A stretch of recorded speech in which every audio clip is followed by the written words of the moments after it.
Madam, धरना स्थलों के चारों तरफ बड़ी बड़ी बैरिकेडिंग लगाई जा रही है, तारबंदी की जा रही है, लोहे के कीले लगाई जा रही हैं, सीमेंट की मजबूत सरिया वाली दीवारें बनाई जा रही हैं। क्या प्लान है सरकार का, प्रशासन का? शर्मनाक तो ये है कि अगर चीन के बॉर्डर पे ये सब लगा होता तो शायद इंकर्जन होता ही नहीं, अंदर वहाँ से लोग आते ही नहीं। तो इस तरह की जो चीज़ें हैं, जैसे अभी मैं आपको बताऊंगी, आप पैन कीजिएगा कैमरा और दिखाइएगा, क्योंकि हम बहुत right in front of that wiring जो भी हुई है वहाँ पे, उसके सामने मैं खड़ी हूँ। तो ये बहुत शर्मनाक बात है कि आप दुश्मनों के लिए ऐसा करते थे। अगर जैसे पाकिस्तान के लिए करो या चीन हमला कर रहा है, कोई भी इस तरह के जो नेटिव हमारी स्टेट्स हैं, कंट्रीज़ हैं, उनके लिए आप ऐसा कर सकते हो। लेकिन अपने ही देशवासियों के लिए, अपने ही, वो भी सबसे बड़ी बात किसानों के लिए, अन्नदाता के लिए जब इस तरह की बात करते हो तो इससे बड़ी शर्मनाक और लानत मुझे नहीं लगता कोई हो सकती है। लेकिन अगर अब पुलिस इंतजाम कर रही है, सुरक्षा बढ़ा रही है, तो आप उन पर सवाल खड़े कर रहे हैं। हमने कब सवाल खड़े किए? जब 26 तारीख को वहाँ भी कह रहे हैं कि लाल किले में, जब पुलिस कहाँ थे जब लाल किले में प्रदर्शनकारी घुस रहे थे? तो प्रदर्शनकारी, एक सेकेंड, हम आप कैसे कह सकते हैं अभी तक? इसीलिए तो लास्ट टाइम भी मैंने ये बात कही थी कि 26 तारीख को जो भी हुआ, क्योंकि हम लोगों को भी नहीं पता कि 26 तारीख को हुआ क्या। सब कोई उस चीज़ का सच जानना चाहता है। कोई यहाँ से कह रहा है कि उनके लोग थे, यहाँ से ये लोग कह रहे हैं कि किसान थे।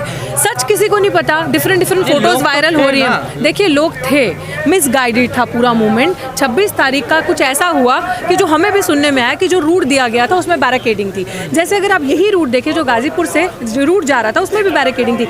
जब आपने वो रूट दिया है खुद से, आपने कहा है कि आप पीसफुल प्रोटेस्ट कीजिए, प्रोटेस्टर है ना, आपके देशवासी है ना, तो जब देशवासी प्रोटेस्ट करने जा रहे हैं अपने ही देश में, अपनी ही सड़कों पे, तो जब जा रहे हैं तो आप बैरिकेड क्यों कर रहे हैं? उसको क्यों रोक रहे हैं? अगर आप रोकते नहीं तो वो पीसफुली जाते। तो वो ऐसा माहौल दहशत का आपने पहले ही बना दिया कि आपने पहले ही लोगों को रोक दिया, बैरिकेड्स लगा दिए, लोग उसमें आगे, क्योंकि एक यूथ है और इसमें बहुत एक लेवल के एज ग्रुप, सुनिए, खराब हो सकता है किस तरीके, मतलब अगर वो बार बार कह रहे हैं कि हम पीसफुल प्रोटेस्ट के लिए जा रहे हैं तो लॉ एंड ऑर्डर कैसे खराब हो सकता है? आज इन किसान को 2 महीने, आई थिंक 10 दिन हो गए हैं, अभी तक लॉ एंड ऑर्डर खराब हुआ? किसानों ने क्या किया? 26 को नहीं, आप ये नहीं बोल सकते 26 को, ठीक है हम मानते कि 26 को जो हुआ वो नहीं होना चाहिए था। सबको, मुझे लगता है कि जो भी आज यहाँ पे बैठा है वो बहुत दुखी है उस बात से कि 26 को जो भी निकल कर आया, हमें भी उस चीज़ की पीड़ा है कि जो एक नैरेटिव जो नहीं होना चाहिए था वो हुआ, क्योंकि एवरीवन वाज स्कैर्ड कि कहीं ऐसा ना हो।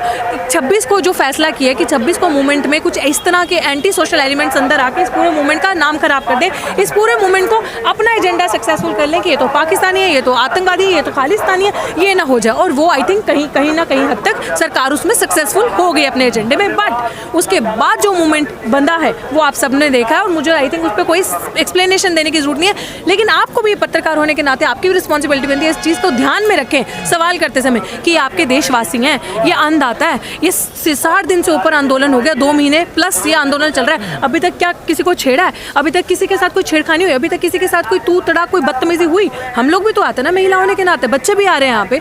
तो ये आंदोलन में कोई ऐसा नहीं है कि लॉ एंड ऑर्डर मेंटेन, ये अपने हकों के लिए यहाँ पे बैठे हैं। इनको इनके जो बिल्स हैं, वही मैं कह रही हूँ, प्रधानमंत्री जी जो इतना भला करना चाहते हैं ना, कह रहे हैं इस बिल में किसानों का भला छिपा है, यही कह रहे हैं ना। किसान कहता है ऐसा भला नहीं चाहिए, तो मोदी जी ऐसा करो अपने एटीट्यूड और अपनी अकड़ से ना, जो किसानों का भला आप करना चाहते हो ना, किसानों को उससे वंचित कर दो, मत करो किसानों को वो भला, ठीक है ना।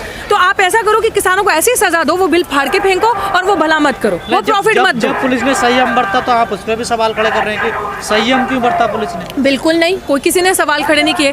पुलिस तब संयम क्यों नहीं बरतती है? तब संयम जब कुछ ऐसे एंटी सोशल एलिमेंट्स जब आते हैं और वो किसानों के ऊपर अत्याचार कर रहे होते हैं, जो सोशल मीडिया से हमने इन्फॉर्मेशन लिया, जो हमने सच देखा है। देखिए, सोशल मीडिया की ताकत है ना, जो आज ये आंदोलन चल रहा है और जो माइग्रेशन हुआ था वापस, और रिवर्स माइग्रेशन दोबारा सिटी में हो गया। तो जब हम उन पिक्चर्स में देखते हैं, इसका जवाब आप सरकार से क्यों नहीं पूछते? इसका सवाल आप पुलिस वालों से क्यों नहीं पूछते कि तब जब एंटी सोशल एलिमेंट्स आके पथराव करते हैं किसानों पर, तब वो चुप क्यों खड़े होते हैं? क्या हमें दुख नहीं लगता ये सब चीज़ें देख के? हमारी सुरक्षा के लिए आप खड़े हो ना, तो हम अगर आपको वहाँ पे खड़े होकर एक नज़ारा देख रहे हैं और कुछ लोग पथराव कर रहे हैं, लकड़ी कर रहे हैं, महिलाओं की दुर्दशा कर रहे हैं, तो हमें भी दुख लगता है इस चीज़ का। स्थानीय निवासी बताया जा रहा है ना, वो परेशान है, रोड ब्लॉक है, बंद है। किसने कह दिया आपको? हम भी बड़े सारे इंटरव्यूज ऐसे सोशल मीडिया पे देखते हैं जहाँ पे लोग कह रहे हैं कि हम तो इनके सपोर्ट में हैं, हम लोग तो चाह रहे हैं कि इन लोगों का समाधान हो। ये समाधान तो सरकार कर सकती है ना। सरकार जितनी जल्दी इस पर निर्णय ले, जितनी जल्दी इसको सॉल्व करे, उतनी जल्दी जो लोकल्स हैं वो भी खुश, वो भी परेशान नहीं होंगे, धरना भी हट जाएगा, ये लोग भी अपने घर चले जाएंगे। तो कह रही है हम तो 2 कदम हट रहे हैं पीछे। कौन से दो कदम? जो सरकार अपने तरीके से 2 कदम हट रही है। अभी भी तोमर जी का आपने बयान सुना होगा कि हम वार्तालाप करने के लिए, डिस्कशन करने के लिए तैयार है, लेकिन हम उस पे अड़े हुए हैं जो हमने कहा था।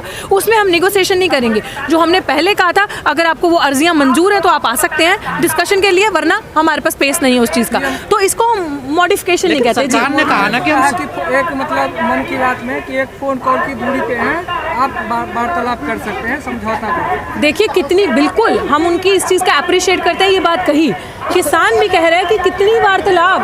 अब आजकल डिले और डिनाइंग कितना, आप अभी तो मतलब मुझे ऐसा लग रहा है कि this is the right time now कि कितना इस चीज़ को और खींचेंगे। ठंड से गर्मी आ गई, अभी तक आप इस चीज़ को खींचते जा रहे हो, तो मुझे लग रहा है कि उनको भी ये चीज़ सोच के एंड करना चाहिए इस डिस्कशन को और ख़त्म करना चाहिए उस चीज़ों को। तो ये पीएम के हाथ में ही है ना। अगर वो कह रहे हैं, जैसे उन्होंने ये भी कहा कि मैं रेडी हूँ सस्पेंशन के लिए, ये जो बिल है 3 बिल की, तो करो ना। किसने रोका आपको? आपके पास तो इतनी पावर है। भले वो चाहे बिल को सस्पेंशन करना हो, चाहे वो 26 का जो हादसा हुआ उसके बारे में पता लगवाना हो। हमने तो, जैसे आपने सवाल किया इन पत्रकार महोदय ने, कि 26 को जो हादसा हुआ, हम तो कह रहे हैं सरकार के पास पावर है ना। 250 लोगों का सस्पेंशन किया ना ट्विटर अकाउंट, तो सरकार के पास इतनी पावर है, तो 26 की तारीख हफ्ता पहले की लिस्ट निकाल दो, कॉल डिटेल्स निकाल दो, कॉल रिकॉर्डिंग्स निकाल दो, पता चल जाए कि कौन वो एंटी सोशल एलिमेंट्स है जिन्होंने वहाँ पे किया। सारी डिटेल, सारी वीडियो रिपोर्ट्स आपके पास है, ले आओ जनता के सामने सबूत, प्रूफ ले आओ। हम भी देख के खुश हो जाएंगे कि इन्होंने किया। हमें भी तो पता चले कि एंटी सोशल एलिमेंट वहाँ है कि यहाँ पे भी लोग बैठे हुए हैं। हम भी सतर्क हो जाए इन चीज़ों से, हमें भी पता चल जाए। तो ये होना चाहिए ना। तो सरकार अपनी पावर को सही जगह यूटिलाइज करे। मानते कहाँ है? कौन सी क्या चीज़ बताई है पुलिस ने? 26 तारीख से 2 दिन पहले से पुलिस कह रही है कि 350 अकाउंट ऐसे मिले हमको जो कुछ भी कर सकते हैं इस ट्रैक्टर परेड में। आप ट्रैक्टर रैली मत करिए। कौन से अकाउंट्स मिले हैं? किसके अकाउंट से? वो जिनका संबंध पाकिस्तान से पाया गया, कहीं से पाया गया। अच्छा, तो मतलब मुझे एक बात बताइए, उनका संबंध पाकिस्तान से पाया गया, तो पुलिस वहाँ पे, जब हमने जो वीडियोस देखी हैं, जो वीडियोस वायरल हुई हैं, या जहाँ से इन्फॉर्मेशन आप ही जैसे लोगों में लाकर देते हैं, तो फिर वो मुखबंदी, वो खड़े होकर तमाशा क्यों देख रहे थे? फोर्स वहाँ पे एप्रोप्रिएट फोर्स क्यों नहीं थी वहाँ पे? जब लाल किले में भी ये सुनने में आया कि जो लोग गए वहाँ पे, वो लोग बता रहे थे कि पुलिस वहाँ पे एप्रोप्रिएट नहीं थी, वहाँ पे सेना एप्रोप्रिएट नहीं थी। वीडियो नहीं देखी पुलिस वाले? देखिए, हाँ, वो मैंने बिल्कुल वीडियो देखी है। वो चीज़ बड़ी दुखद भी है कि वो जो वीडियो थी, लेकिन वो एक हिस्सा है, that is one part of the reality. अगर वो हुआ है तो वो बहुत दुखद है कि चाहे हमला आप कर रहे हैं, चाहे पुलिस वाले कर रहे हैं, लेकिन है दोनों एक देश के। ये दोनों तरफ से लॉ एंड ऑर्डर, चाहे पुलिस वाले खराब कर रहे हैं, चाहे मैं खराब कर रही हूँ, चाहे कोई खराब करे, तो वो दोनों तरफ से गलत है। लेकिन बात यहाँ पे ये है कि जब आपके पास इस तरह की इंफॉर्मेशन है, तब आपकी जिम्मेदारी बनती है कि जो आंदोलनकारी है वो तो अपनी आवाज़ उठाएंगे ना। अगर पुलिस ने ये कहा तो 26 तारीख की कॉल अभी से नहीं है, 26 तारीख की कॉल 2-3 महीने पहले से दी जा रही थी ना। तो यहाँ से भी जिम्मेदारी बनती थी, वहाँ से भी जिम्मेदारी बनती थी। तो बात है ना मैडम, अब लॉ एंड ऑर्डर को सुधारने की पुलिस कोशिश कर रही है, तो आप कह रहे हैं? देखिए, तो हमने कब कहा पुलिस ना सुधारे लॉ एंड ऑर्डर को? तो आप ऐसे लॉ एंड ऑर्डर को सुधारेंगे इतनी बड़ी बड़ी बैरिकेडिंग करके अपने देशवासियों के लिए? यहाँ पे कोई एंटी सोशल एलिमेंट्स बैठे हैं क्या? लोग अपने हक की बात कर रहे हैं? कोई आतंकवादी बैठे हैं क्या यहाँ पे? इनका तो साथ दो ना, इनको बोलो कि हम आपके साथ हैं। पुलिस डराए ना, साथ देने का काम करे। कभी भी एक भी इंसान यहाँ पे, मुझे नहीं लगता कोई भी लॉ एंड ऑर्डर तोड़ेगा, कोई भी नहीं तोड़ेगा, क्योंकि हर कोई अपने नेशन से प्यार करता है। कौन सी हल्की फुल्की बैरिकेडिंग तो सामने रुकती नहीं, किसानों देखिए यार, पलट देते हैं इधर उधर। देखिए किसानों से तो मतलब किसान की बात मत कीजिए अभी आप। किसान के सिर्फ ये है कि किसान ने बैरिकेडिंग तोड़ी है, तो ऐसे तो हर आंदोलनकारी, जब पुलिस वो अपना ड्यूटी निभाते हैं या अपनी ड्यूटी निभाते हैं, इन लोगों ने अपने हक के लिए आवाज़ करनी है, उनको ऊपर से प्रेशर होता है, वो काम करते हैं। किसान अपने हक के लिए जाएगा तो जो भी सामने आएगा तो प्रोटेस्ट तो करेगा ना। 2 महीने से यह आंदोलन शांतिपूर्वक चल रहा है, जैसे आपने कहा, हर सब तारीफ कर रहे थे, सब फूल भी बरसाया लोगों ने, सम्मान इतना दिया। तो 26 तारीख को ऐसा क्या हो गया जो लोगों में? देखिए, ऐसा नहीं है। 26 तारीख को जो हुआ वो, मैं कह रही हूँ, टोटली मिसगाइडेड था। वो इवेंट एक ऐसा था, क्योंकि हम लोग प्रदर्शनकारी थे, हमें पता है कि एक ऐसा मूवमेंट आ गया था जब जो सरकार ने रूट दिया गया उसमें बैरिकेड्स थे, ये आपको मानना पड़ेगा। और आप पत्रकार हैं, आपने देखा था, आप वहाँ पे थे, आपने देखा था कि सारी चीज़ें, कि जब वहाँ पे बैरिकेड्स है तो प्रदर्शनकारी क्या करेगा अपनी आवाज़ सुनाने के लिए? ये चीज़ तो आपको भी समझने की जरूरत है ना। तो वहाँ पे जिस तरीके का रुख का माहौल होता है, वैसा वो करते हैं।